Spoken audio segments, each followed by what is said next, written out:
Hello students, in our today's class of matrices हम लोग find करने वाले एडजॉइंट ऑफ द मैट्रिक्स। हम लोग एडजॉइंट ऑफ द मैट्रिक्स कैसे निकालेंगे? अगर आप ये मैट्रिक्स ए देख रहे हो तो ये उसके एलिमेंट्स है। तो हर एलिमेंट का हमको कोफैक्टर फाइंड करना है। फिर उसके बाद हम एक मैट्रिक्स बनाएंगे जो पूरा कोफैक्टर्स का रहेगा। उस मैट्रिक्स का हम ट्रांसपोज लेंगे तो उसको बोलेंगे एडजॉइंट ऑफ ए। तो सबसे पहले इस मैट्रिक्स को हम लोग क्या करेंगे, एक डिटर्मिनेंट फॉर्म में आपको लिखना पड़ता है। इस मैट्रिक्स को पूरा हम डिटर्मिनेंट फॉर्म में लिखेंगे तो determinant of matrix A is equal to, ये यहाँ पर आप उसके एलिमेंट लिखेंगे। ये फर्स्ट रो फर्स्ट कॉलम को 2 3 5 4 1 6, ये उसके एलिमेंट्स है 1 4 0। अब जब आपने इस मैट्रिक्स को लिखा हुआ है डिटर्मिनेंट के फॉर्म में तो ये मैट्रिक्स के एलिमेंट्स है। अब हर एलिमेंट्स का आपको कोफैक्टर फाइंड करना है और एक पूरा मैट्रिक्स बनाना है आपको कोफैक्टर्स का। तो अगर हमने इस एलिमेंट का कोफैक्टर बनाया हुआ है A11, तो आप एक पूरा मैट्रिक्स बनाएंगे जो कोफैक्टर्स का रहेगा। तो इस एलिमेंट का कोफैक्टर रहेगा A11 A12 A13। ये पूरे रो का मैंने कोफैक्टर निकाला हुआ है। ये एलिमेंट आपका इसका कोफैक्टर रहेगा A11 क्योंकि ये फर्स्ट रो फर्स्ट कॉलम को बिलोंग होता है। ये element first row second column को, ये एलिमेंट आपका फर्स्ट रो थर्ड कॉलम को। तो हर एलिमेंट का मैंने कोफैक्टर निकाला हुआ है। ये A21 रहेगा, ये A22 रहेगा और ये A23 रहेगा। फिर ये A31 रहेगा, A32 रहेगा और ये 33 रहेगा और ये आपका देखो 3x3 मैट्रिक्स है। तो जब इसका कोफैक्टर बनेगा ये पूरे मैट्रिक्स का, ये पूरे मैट्रिक्स को हम लोग रिप्लेस करेंगे by matrix of cofactor matrix है, कोफैक्टर ऑफ द मैट्रिक्स। तो जब हमने एक मैट्रिक्स बना ले लिया है वो पूरा कोफैक्टर्स का है, तब हम लोग क्या करेंगे, एडजॉइंट ऑफ ए कैसे निकालेंगे, हम लोग ट्रांसपोज लेंगे इस मैट्रिक्स का। ट्रांसपोज का मीनिंग क्या है, ये जो पूरा रो है ये पूरा कॉलम बन जाएगा। तो ये आपका A11 रहेगा, A12 रहेगा, A13 रहेगा। ये सेकेंड रो पूरा कॉलम बन जाएगा तो A21 रहेगा, A22 रहेगा और ये A23 रहेगा। ये थर्ड रो पूरा कॉलम बन जाएगा, A31 रहेगा, A32 रहेगा और A33 रहेगा। तो रोज को आप चेंज करेंगे कॉलम में, तब इसको बोलेंगे ट्रांसपोज ऑफ द मैट्रिक्स। तो पूरा रो जो है ये पूरा कॉलम बन जाएगा, ये पूरा रो कॉलम बन जाएगा, ये रो पूरा कॉलम। तो ये transpose of the cofactor matrix निकालने के बाद आपका एडजॉइंट ऑफ ए निकल जाएगा। अब उसके बाद मैंने उसको लिख के रखा हुआ है कि ये पूरा मैट्रिक्स का मैंने डिटर्मिनेंट को फॉर्म में लिखा हुआ है। अब मैं आपको बताता हूँ कि हर एलिमेंट का हम लोग कोफैक्टर कैसे निकाल सकते हैं। जैसे अब ये एलिमेंट 2 है, इसका आपको कोफैक्टर निकालना है तो आप लिखेंगे A11 क्योंकि ये फर्स्ट रो और फर्स्ट कॉलम को बिलोंग होता है। तो सबसे पहले इस एलिमेंट के हम लोग साइन लिखेंगे, यानी कि इसको प्लेस साइन कहा जाता है। तो हम लोग यहाँ पर लिखेंगे -1 और ये फर्स्ट रो और फर्स्ट कॉलम को बिलोंग होता है तो 1+1 लिखना है। फिर ये इस एलिमेंट का आपको माइनर फाइंड करना है तो पूरा ये रो और कॉलम को डिलीट कर देना है और आप इसका माइनर लिखोगे तो डिटर्मिनेंट लिखना है 1460 और आप देखोगे 1+1 2 आ जाएगा तो ये आपका प्लस हो जाएगा और यहाँ पर इसका डिटर्मिनेंट निकालना है तो 0 - 24, तो ये आपका आ जाएगा -24। उसके बाद हम लोग फर्स्ट रो और ये सेकेंड कॉलम, हम लोग यहाँ पर जाएंगे फर्स्ट रो और सेकेंड कॉलम में तो आप यहाँ पर -1 लिखोगे, 1+2 लिखना है आपको क्योंकि ये फर्स्ट रो और सेकेंड को बिलोंग होता है। तो हम यहाँ पर लिखेंगे 4160। अब हमने ये एलिमेंट लिया हुआ है फर्स्ट रो और सेकेंड कॉलम का। अब इस एलिमेंट का हम लोग क्या करेंगे, प्लेस साइन तो हमने लिखा हुआ है फर्स्ट रो और सेकेंड कॉलम। अब ये एलिमेंट का आपको माइनर निकालना है तो पूरा ये रो और कॉलम डिलीट हो जाएगा और ये पूरा डिटर्मिनेंट आएगा 4160। आप देखेंगे इधर माइनस साइन आएगा, 4 × 0 0 आ जाएगा, -6 तो आपका ये +6 बनेगा। उसके बाद हम लोग फर्स्ट रो और थर्ड कॉलम में जाएंगे तो A13 यहाँ पर आएगा और यहाँ पर हम लिखेंगे -1। ये फर्स्ट रो और थर्ड कॉलम रहेगा, फर्स्ट रो और थर्ड कॉलम। तो ये आपका माइनर एलिमेंट रहेगा इस एलिमेंट का ये पूरा माइनर बनेगा डिटर्मिनेंट। तो 4114 आएगा तो ये इसका पूरा डिटर्मिनेंट उसका माइनर बनेगा और ये आपका प्लस साइन बनेगा और 16 -1 तो आपका ये +15 आ जाएगा। उसी तरह से अब हमने पूरे फर्स्ट रो का निकाला हुआ है कोफैक्टर्स, अब हम सेकेंड रो का कोफैक्टर निकालेंगे। तो ये एलिमेंट जो है वो सेकेंड रो और फर्स्ट कॉलम को बिलोंग होता है। तो सबसे पहले इसकी प्लेस साइन डालेंगे, -1 × 2 + 1, तो ये सेकेंड रो को बिलोंग होता है फर्स्ट कॉलम को। उसके बाद उस एलिमेंट का आप माइनर एलिमेंट्स डालोगे, तो ये जब सेकेंड रो और फर्स्ट कॉलम को बिलोंग हो रहा है तो इसका माइनर एलिमेंट जो रहेगा ये सेकेंड रो और फर्स्ट कॉलम, तो 3 4 5 0 ये डिटर्मिनेंट जो रहेगा ये पूरा उसका माइनर एलिमेंट रहेगा। और आप देखोगे इधर ये -1 और 2 + 1 आपका नेगेटिव आ गया, 3 0 0 4 5 20, तो ये आपका +20 आ जाएगा। ये सेकेंड रो फर्स्ट कॉलम को बिलोंग होता है, तो इधर 2 + 1 डाला हुआ है, माइनस साइन आ गई इसकी प्लेस साइन। अब इस एलिमेंट का आप माइनर एलिमेंट देखोगे तो ये डिटर्मिनेंट आएगा 3 4 5 0, तो ये 0 -20 हो जाएगा। अब हम लोग सेकेंड रो और सेकेंड कॉलम का माइनर एलिमेंट निकालेंगे, यानी कि ये सेकेंड रो और सेकेंड कॉलम, मतलब ये एलिमेंट का आपको माइनर एलिमेंट निकालना है। सबसे पहले हम इसका प्लेस साइन डालेंगे, तो उसके जो प्लेस साइन डालने के बाद ये एलिमेंट जो रहता है ये आप देखो सेकेंड रो और सेकेंड कॉलम को बिलोंग होता है, तो ये डिटर्मिनेंट लेंगे 2 1 5 0।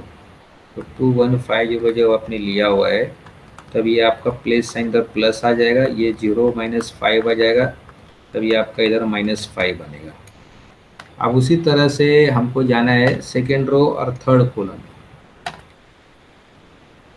तो जब हम सेकेंड रो और थर्ड कॉलम यानी कि ये एलिमेंट का जब हम लोग प्लेस साइन निकालेंगे तो इधर 2 + 3 लिखेंगे। तो ये सेकेंड रो और थर्ड कॉलम का है। तो आप देखो हम लोग यहाँ जा रहे हैं, जो सेकेंड रो और ये थर्ड कॉलम का है, सेकेंड रो थर्ड कॉलम यानी ये एलिमेंट का आपको माइनर निकालना है, तो 2 1 3 4 आ जाएगा। तो डिटर्मिनेंट निकालना है 2 1 3 4 का। हम यहाँ पर लिखेंगे 2 1 3 4, तो ये आपकी साइन माइनस आएगी, ये 8 -3 बनेगा, तो 8 -3 आपका 5 रहेगा, तो ये फिर यहाँ पर -5 आ गया। अब हम लोग करेंगे लास्ट रो के कोफैक्टर्स निकालेंगे, 3 1 A31, तो -1 और यहाँ पर 3 + 1 रहेगा। और अभी हमको डिटर्मिनेंट निकालना है ये थर्ड रो और फर्स्ट कॉलम का, यानी कि ये थर्ड रो का पूरा हम अभी ये निकाल रहे हैं। थर्ड रो और ये फर्स्ट कॉलम में चले गए तो इसका प्लेस साइन निकाल दिया। अब थर्ड रो फर्स्ट कॉलम ये एलिमेंट का आपको माइनर निकालना है, तो 3 1 5 6 रहेगा। तो हम उसका डिटर्मिनेंट फॉर्म में लिखेंगे 3 1 5 6। तो हम यहाँ पर उसको लिख रहे हैं 3 1 5 6 लिख रहे हैं। तो ये 3 + 1 आपका 4 आ जाएगा, तो ये प्लस बनेगा, 3 × 6 18 आ जाएगा, 18 - 5 आप करोगे तो ये 18 - 5 जो रहेगा आपका +13 आ जाएगा। उसके बाद हम लोग जा रहे हैं थर्ड रो में सेकेंड कॉलम में, तो -1 हम लोग लिख रहे हैं यहाँ पर 3 + 2। अब वो जो एलिमेंट हमने लिया हुआ है यानी कि जो थर्ड रो और सेकेंड कॉलम को बिलोंग होता है, ये थर्ड रो और सेकेंड कॉलम को ये 4 बिलोंग होता है, तो इसके माइनर एलिमेंट्स आप लोगे तो 2 4 5 6 आएगा। तो हमको डिटर्मिनेंट निकालना है 2 4 5 6 का। तो मैं यहाँ पर लिख रहा हूँ 2 4 5 6। तो ये यहाँ पर प्लेस साइन जो रहेगी इसकी माइनस आएगी, और ये 12 - 20 रहेगा, तो आपका ये बनेगा 12 - 20 मतलब -8, तो ये आपका +8 बनेगा। तो 3 + 2 आपका 5 है, तो माइनस आएगा, 12 - 20 मतलब -8, और ये +8 बनेगा। और लास्ट एलिमेंट जो है वो थर्ड रो और थर्ड कॉलम को बिलोंग होता है, तो -1 3 + 3। और अब इस एलिमेंट का हमको कोफैक्टर निकालना है। तो ये जो थर्ड रो थर्ड कॉलम में बिलोंग होता है, तो इस एलिमेंट का जब आप कोफैक्टर निकालोगे यानी कि 0 का, तो ये 2 4 3 1, तो आपका डिटर्मिनेंट आएगा 2 4 3 1। हम लोग यहाँ पर लिखेंगे 2 4 3 1, तो उसका डिटर्मिनेंट हम निकालेंगे 2 4 और 3 1। तो ये थर्ड रो थर्ड कॉलम को बिलोंग होता है, तो ये लास्ट एलिमेंट है जो थर्ड रो थर्ड कॉलम को बिलोंग होता है, यानी कि ये 0 थर्ड रो थर्ड कॉलम। तो इस एलिमेंट का माइनर एलिमेंट निकाल रहे, तो ये डिटर्मिनेंट आएगा 2 4 3 1। तो आप देखो मैंने यहाँ पर लिखा हुआ है उसका डिटर्मिनेंट 2431। अब ये यहाँ पर जो आएगा ये इसका प्लस साइन देखो आप 6 आया हुआ है तो ये प्लस आ जाएगा, ये 2 -12 आ जाएगा तो ये इधर -10 आ जाएगा। अब ये पूरा आपके कोफैक्टर्स मिल गए। अब हम लोग एक मैट्रिक्स बनाएंगे जो पूरा ये कोफैक्टर्स का है, हर एलिमेंट का हमने कोफैक्टर निकाला हुआ है। एक पूरा मैट्रिक्स बनाएंगे जो कोफैक्टर से रहेगा। तो आप देखो मैंने कोफैक्टर्स निकाले हुए, तो पहले फर्स्ट रो का लिखते हैं। तो फर्स्ट रो का आप देखो -24 6 15, तो -24 6 15 -24 और 6 15, ये फर्स्ट रो के कोफैक्टर्स आ गए। अब उसके बाद हमको सेकेंड रो के निकालने हैं कोफैक्टर्स उसी तरह से। तो सेकेंड रो के आप निकालेंगे तो 20 -5 -5, 20 -5 तो ये मैंने निकाला हुआ है 20 -5 -5। अब थर्ड रो के मैं निकाल रहा हूँ तो 13 8 -10, यहाँ पर निकाला हुआ है 13 8 -10। अब ये पूरा मैट्रिक्स बन गया कोफैक्टर्स का।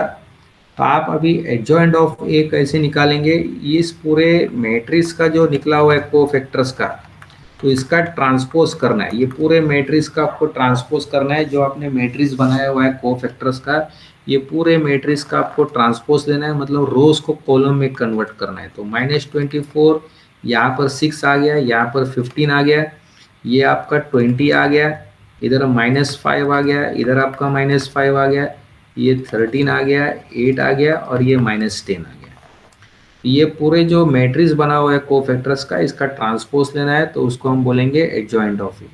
तो मैं दोबारा आपको बताता हूँ कि आपको एडजॉइंट कैसे निकालना है। जब आपको एक मैट्रिक्स दिया रहेगा तो उस मैट्रिक्स को डिटर्मिनेंट के फॉर्म में लिखना है। इसके हेल्प से आपको पूरा कोफैक्टर बनाना है, एक मैट्रिक्स बनाना है जो पूरे कोफैक्टर्स का रहेगा। हर एलिमेंट का आपको कोफैक्टर फाइंड करना है, तो उसको मैट्रिक्स फॉर्म में लिखना है। जब आपने उसको मैट्रिक्स फॉर्म में लिखा है तो ये मैट्रिक्स बन जाएगा पूरे कोफैक्टर्स का। इस कोफैक्टर मैट्रिक्स का आपको ट्रांसपोज लेना है, तब आपको एडजॉइंट ऑफ ए मिलेगा। ठीक है, अगर हमारा ओरिजिनल मैट्रिक्स 3x3 है तो एडजॉइंट ऑफ ए भी हमारा 3x3 ही आएगा। अब उसके बाद मैं सेकेंड स्टेप आपको बता रहा हूँ। तो ये हमने लिखा हुआ है पूरा मैट्रिक्स का डिटर्मिनेंट के फॉर्म में निकाला हुआ है। हर एलिमेंट का मैंने कोफैक्टर फाइंड किया है, जैसे कि ये फर्स्ट रो के एलिमेंट्स के कोफैक्टर है। फिर उसके बाद आप देखो यहाँ पर सेकेंड रो के एलिमेंट्स के कोफैक्टर निकाले गए। ये तीनों जो दिख रहे हैं आपको सेकेंड रो के एलिमेंट्स को कोफैक्टर्स है, और ये थर्ड रो के एलिमेंट्स के कोफैक्टर्स है। तो ये थर्ड रो के एलिमेंट्स के कोफैक्टर है, और ये कोफैक्टर जब हमने फाइंड कर लिया है तो हम पूरा एक मैट्रिक्स बनाएंगे जो पूरे इन कोफैक्टर से भरा एलिमेंट्स है, जिसके अंदर सब कोफैक्टर्स है। अब ये पूरा मैट्रिक्स ऑफ कोफैक्टर है, इनका आप ट्रांसपोर्ट्स लोगे तो आपको एडजॉइंट ऑफ ए मिलेगा, और जो मैंने निकाला हुआ है, हम लोगों ने यहाँ पर निकाला हुआ है। और एडजॉइंट ऑफ ए बहुत यूजफुल रहता है जब हम लोग इनवर्स ऑफ मैट्रिक्स फाइंड करते हैं। I hope all of you have understood this. Thank you everybody.